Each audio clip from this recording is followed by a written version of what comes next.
A paz do Senhor, meus irmãos. Hoje nós estudaremos a lição número 13 da classe Juvenis, classe Daniel.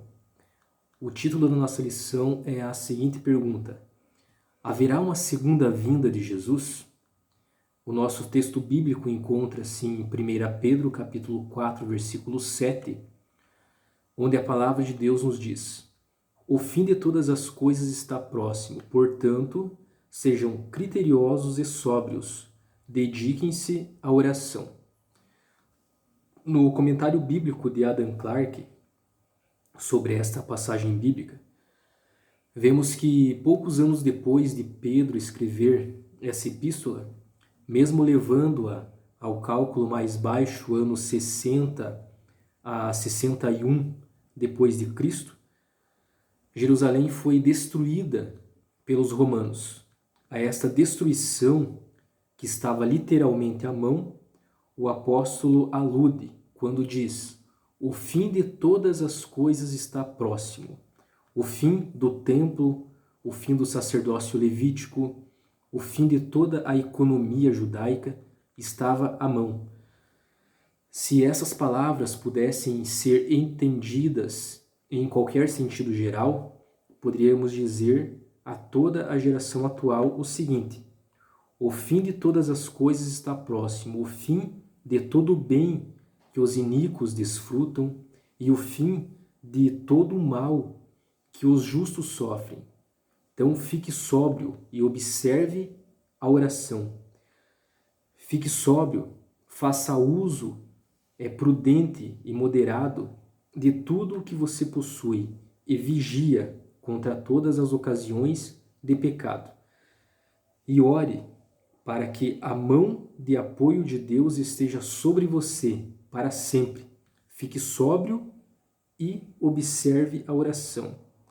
A temperança ajuda a vigiar e os dois ajudam a orar. Vigia para que ores e orai para que observeis. O primeiro tópico da nossa lição é sobre os sinais da vinda de Cristo. Então, sobre os sinais da vinda os sinais, que antecedem a vinda de Cristo, em Mateus capítulo 24, do versículo 3 até o 14, a palavra de Deus diz: tendo Jesus se assentado no Monte das Oliveiras, os discípulos dirigiram-se a ele, em particular, disseram: diz-nos quando acontecerão estas coisas e qual será o sinal da tua vinda e do fim dos tempos? Jesus respondeu: cuidado que ninguém os engane, pois muitos virão em meu nome, dizendo: eu sou o Cristo, e enganarão a muitos. Vocês ouvirão falar de guerras e de rumores de guerras, mas não tenham medo, é necessário que tais coisas aconteçam, mas ainda não é o fim. Nação se levantará contra nação, e reino contra reino. Haverá fomes e terremotos em vários lugares. Tudo isso será o início das dores. Então eles os entregarão para serem perseguidos e condenados à morte. E vocês serão odiados por todas as nações, por minha causa. Naquele tempo, muitos ficarão escandalizados, trairão e odiarão uns aos outros. E numerosos falsos profetas surgirão e enganarão a muitos. Devido ao aumento da maldade, o amor de muitos esfriará. Mas aquele que perseverar até o fim será salvo. E este evangelho do reino será pregado em todo o mundo, como testemunho a todas as nações, e então virá o fim. Então Jesus orientou os seus discípulos para terem cuidado, se prevenirem, para que não fossem enganados, dando-lhes uma relação dos sinais prévios à sua vinda.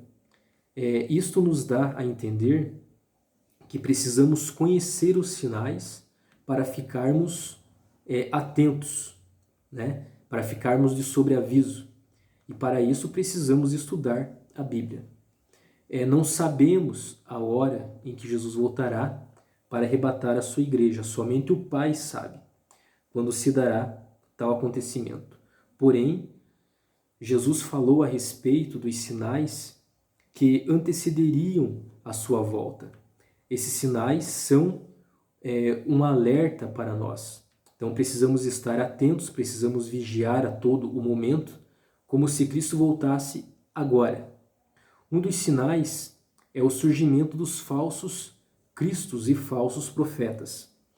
Para não sermos enganados, precisamos de discernimento e conhecimento das Escrituras Sagradas. Atualmente, os falsos profetas e falsos cristos disseminam suas mentiras e tramóias através da internet e das redes sociais, alcançando um número incalculável de pessoas. Então estejamos alertas, vigilantes, nos dedicando ao estudo da Palavra de Deus para não sermos enganados. O segundo tópico da nossa lição é sobre a segunda vinda de Jesus. Então a vinda do Senhor é uma promessa feita pelo próprio Senhor Jesus. É uma promessa de esperança para todos os que creem. Por isso, a palavra de Deus nos exorta a viver como se Cristo voltasse a qualquer momento. A iminência da volta do Senhor traz ao crente uma consciência de vivermos uma vida mais santa, de maior seriedade, com a evangelização dos não crentes e desejo de estar mais perto do Senhor. A Bíblia nos mostra a segunda vinda de Cristo em duas fases. Então, a segunda vinda de Cristo, repito, em duas fases. A primeira, com o arrebatamento da igreja, que é o tópico, o título que é o título do terceiro tópico da nossa lição. E a segunda fase, da segunda vinda de Jesus Cristo é a vinda em sua glória. Então, que é a manifestação gloriosa. Então, quanto ao arrebatamento da igreja, na primeira fase, que é a primeira fase, é o arrebatamento. O nosso Senhor Jesus virá somente para a sua igreja, que é o arrebatamento. Refere-se ao encontro do Senhor, o rapto da igreja. Esta primeira fase da vinda do Senhor será visível à igreja, mas invisível ao mundo. O apóstolo Paulo nos diz, em sua primeira epístola aos Tessalonicenses, que, em primeiro lugar, os crentes que morreram em Cristo ressuscitarão primeiro. Depois, os crentes que estiverem vivos serão arrebatados juntamente com os crentes que morreram e foram ressuscitados em Cristo. Então, esse encontro com Jesus Cristo se dará nos termos da sua ascensão aos céus, relatado em Atos 1, isto é, nas nuvens, conforme 1 aos Tessalonicenses, capítulo 4, do versículo 13 até o 18. É uma esperança gloriosa, estaremos para sempre com o nosso Senhor, Redentor e Salvador. A segunda fase da segunda vinda de Cristo é após o arrebatamento. Que virá um tempo de muita confusão na terra, a grande tribulação. A grande tribulação marca um tempo de juízo de Deus para as pessoas que não atenderam a chamada do Criador para se arrependerem, conforme podemos ver lá em Apocalipse, capítulo 6, versículo 8. A igreja que foi arrebatada pelo Senhor não passará pela grande tribulação. Nesse tempo se levantará um homem poderoso, inteligente e um ditador mundial. Ele é o homem do pecado e o filho da perdição, conforme podemos encontrar em 2 aos Tessalonicenses, capítulo 2, versículo 3.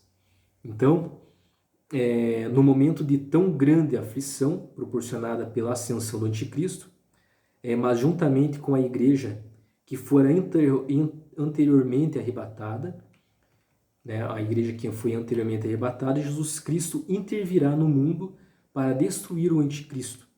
Isso podemos encontrar em Apocalipse, capítulo 19, versículo 14. né? Então Jesus Cristo daí vai intervir, fazer cessar a guerra sem proporção na história do mundo e estabelecer um reino de paz, um reino universal, o milênio. Então a segunda vinda de Jesus será visível, pois ele se manifestará ao mundo todo. Todas as línguas, tribos e nações confessarão que ele é o Senhor, conforme podemos encontrar em Filipenses capítulo 2, do versículo 9 ao 11. O Senhor Jesus virá como o juiz de toda a terra. Todo crente que conhece o Evangelho de Jesus espera se encontrar com o seu Senhor. Que haja no coração de todos nós esse mesmo sentimento. Entre os dois eventos, arrebatamento da igreja e volta visível de Jesus, haverá na terra a grande tribulação, o julgamento divino sobre todos os moradores do mundo e no céu o tribunal de Cristo seguido das bodas do Cordeiro. Então, o arrebatamento da igreja é o rapto dos santos da terra, um acontecimento global e simultâneo em todo o planeta. A profecia contempla até os fusos horários, pois uns estarão dormindo à noite e outros trabalhando nesse exato momento, conforme podemos encontrar em Lucas, capítulo 17, do versículo 34 até o 36. Então esse evento será inesperado, algo rápido, em fração de segundo.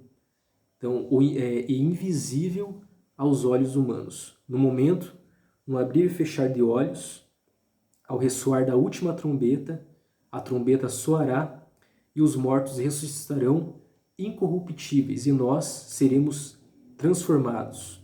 Isso podemos encontrar em 1 Coríntios, capítulo 15, versículo 52. Os mortos salvos, os que dormiram em Cristo, ressuscitarão primeiro, conforme 1 Tessalonicenses, capítulo 4, versículo 16. Em seguida, nós, os crentes em Jesus, que estivermos vivos nessa ocasião,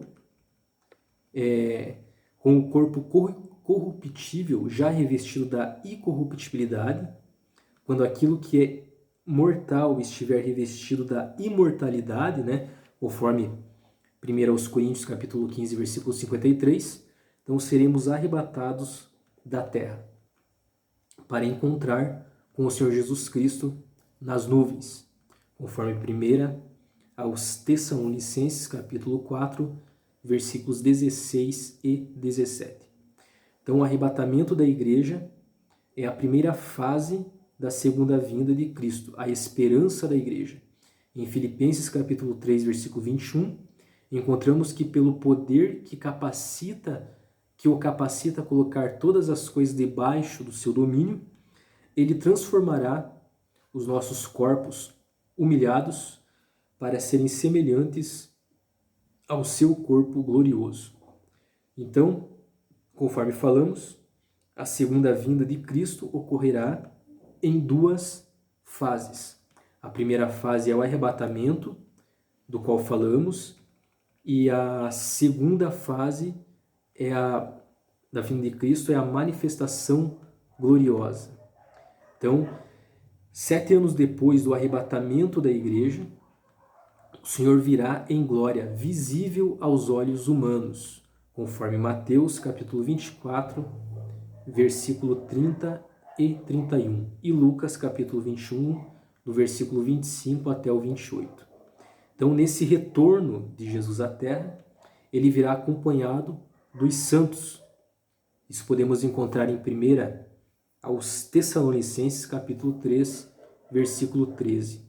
Então, o propósito aqui aí é julgar as nações, conforme Mateus, capítulo 25, versículo 31 e 32.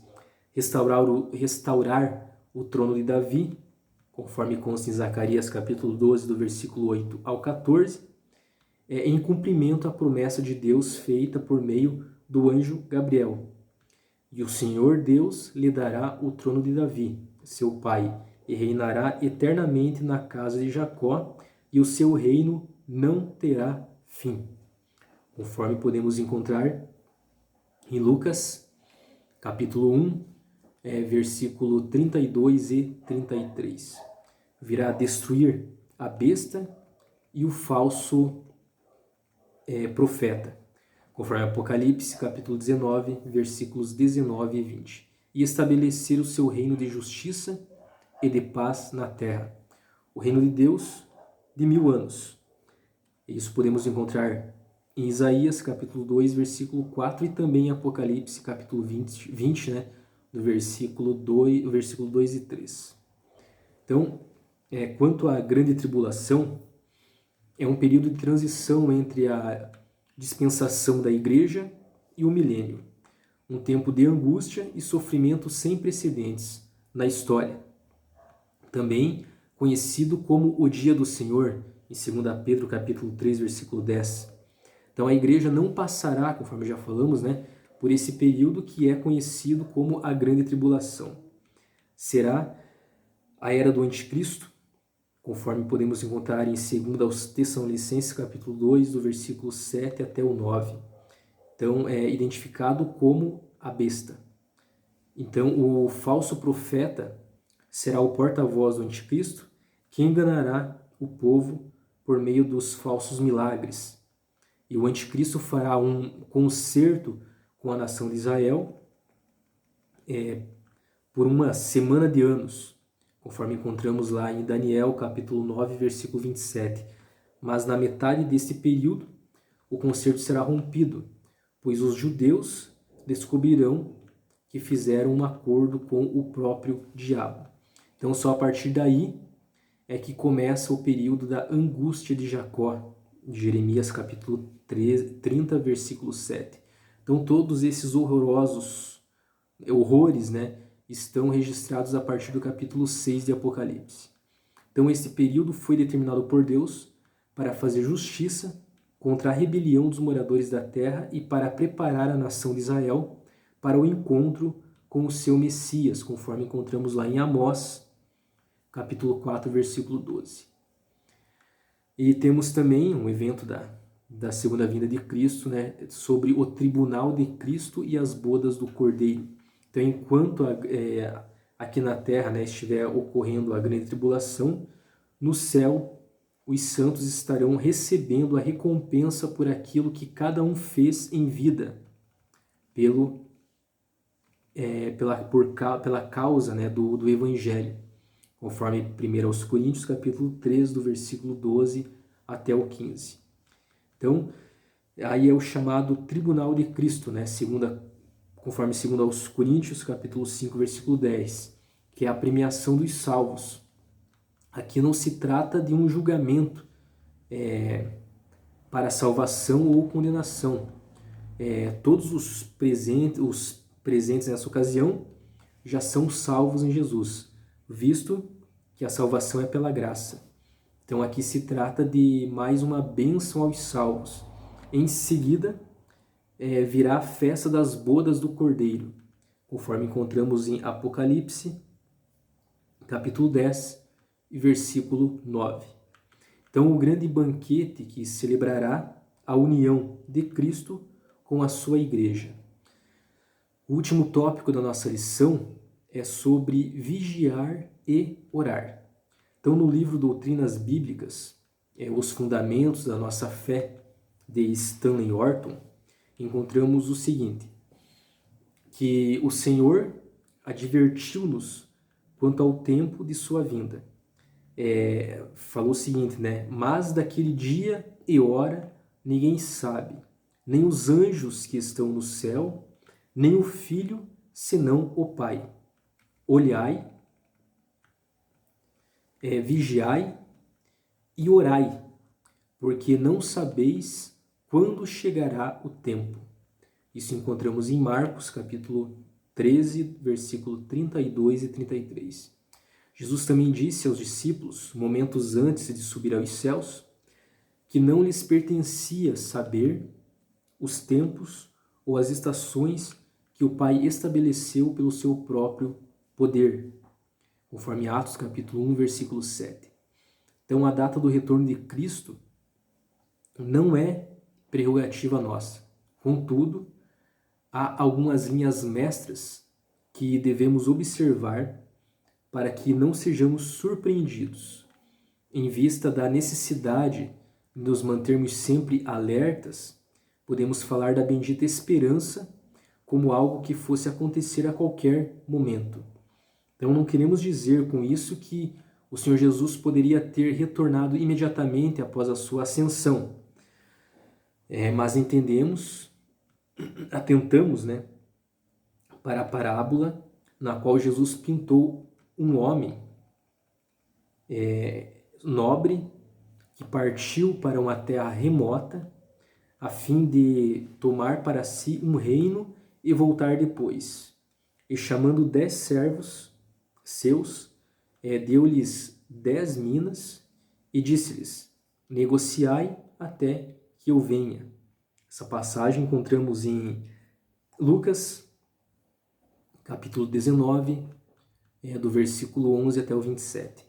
Então, esta comparação dá a entender que haveria uma ausência considerável, haja vista o dinheiro confiado aos servos.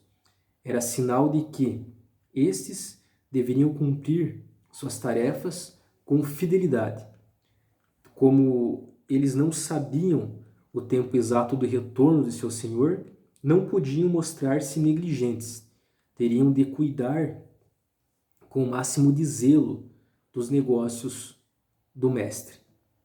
Então, para a conclusão da nossa lição, então nós não sabemos o dia e nem a hora que o nosso Senhor e Salvador Jesus Cristo virá para buscar o seu povo.